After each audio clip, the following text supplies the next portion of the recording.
Guys, Irit here, and I am starting to work on my divided kit. Um, I am trying to use up my August tip kits, and I decided to divide them to the three main collections um, that came in these kits. So it's kind of doing the opposite of what a kit is all about, which is kind of an eclectic mix of products. But um, well, first of all, there are some. I am going to pull. I think maybe not in this one, but the next one that I started with the crate paper um, products, I did end up pulling um, other stuff from the other manufacturers. So it's more of a starting point than a strict like limitation or something.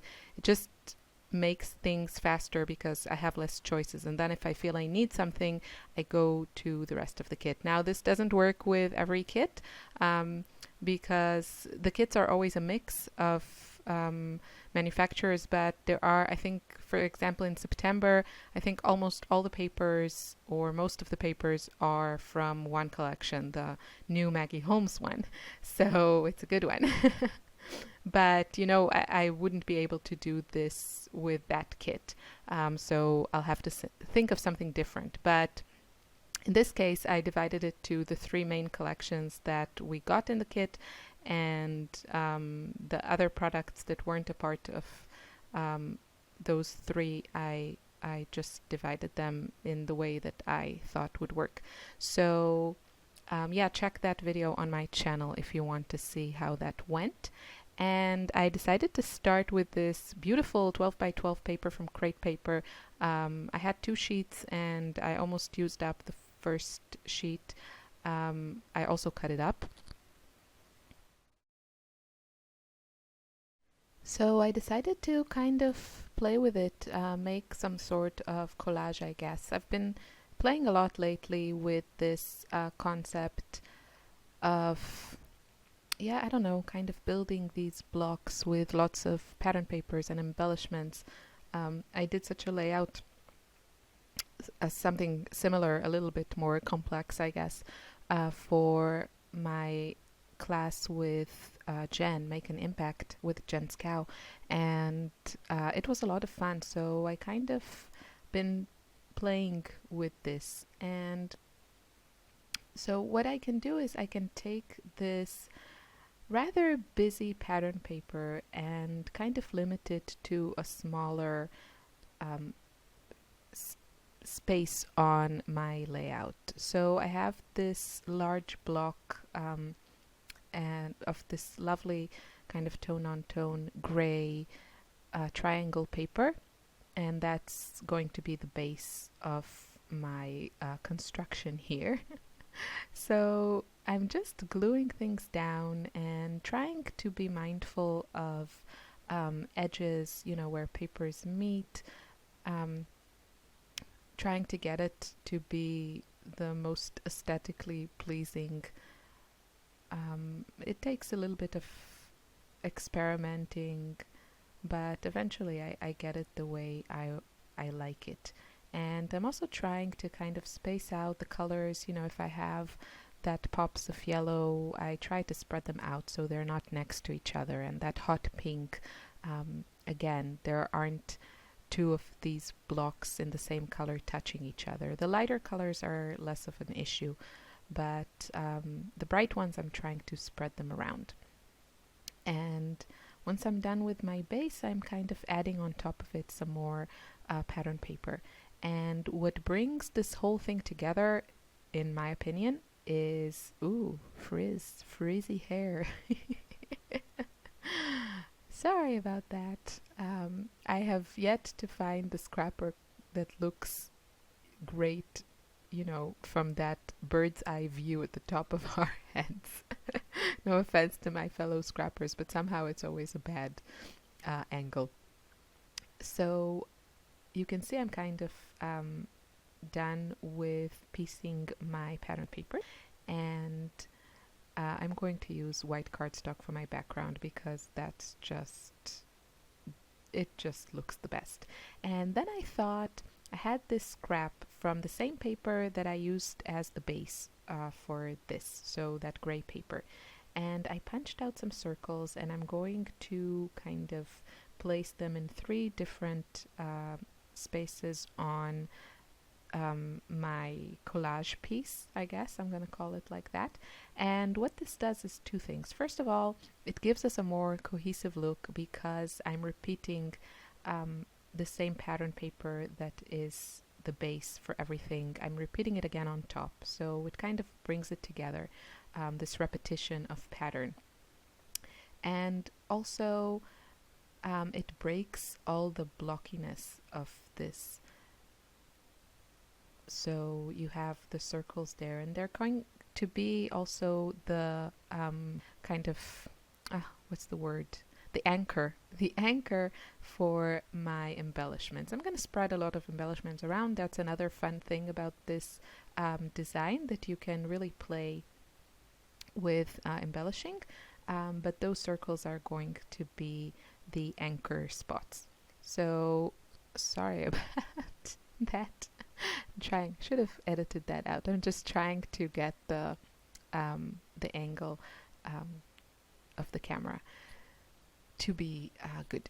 So finally, I'm using these gorgeous, love these I don't know what to call them, kind of puffy stickers, shiny puffy stickers. I don't know.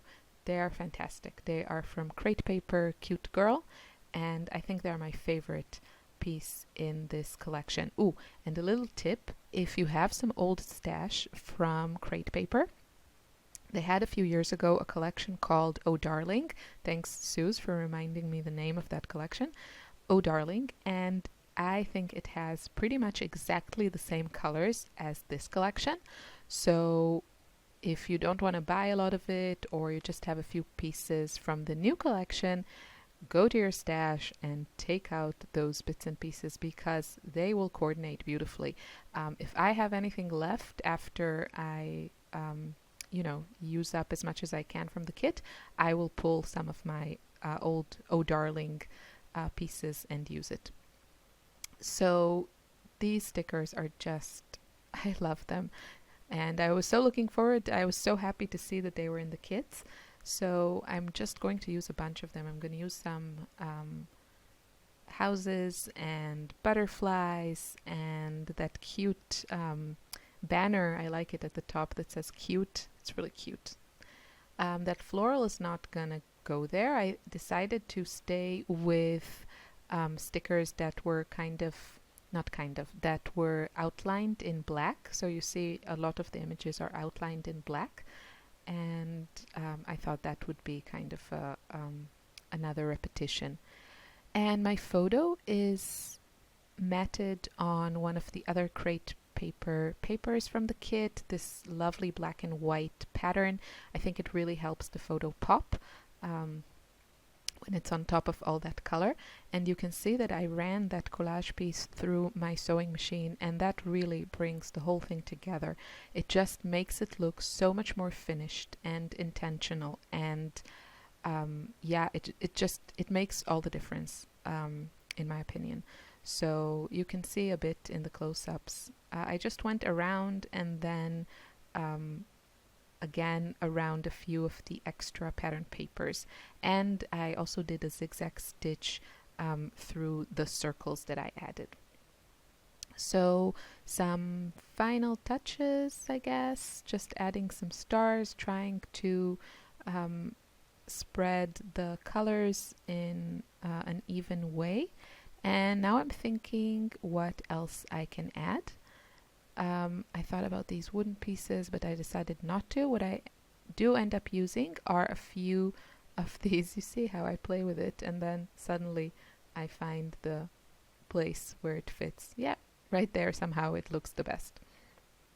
So I'm going to add some of these pieces, and it's really nice because I divided that package of wood veneer in the first video, where I just divided the whole kit. So now I know that these wood pieces are are going to coordinate with the crate paper stuff. I'm not going to use all of them on this layout, but I am going to use a bunch. So it just, it limits my choices, but then I know that what I have works well, at least with the colors. Doesn't always work with the design, but I know the colors work together.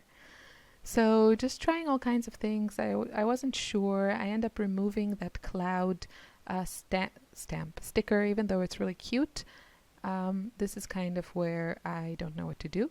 So I leave it alone.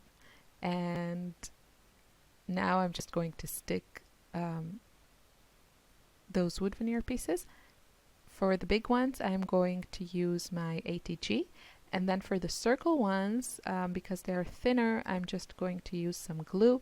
And this is the clear tacky glue.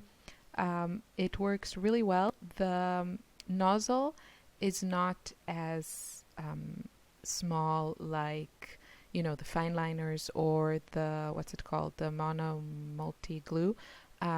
But it's still great and it's really affordable and you get a lot in one bottle. So here are some close-ups. I hope you're enjoying what I'm doing here with the kids. I will have another layout up soon. Thanks so much for watching. Bye.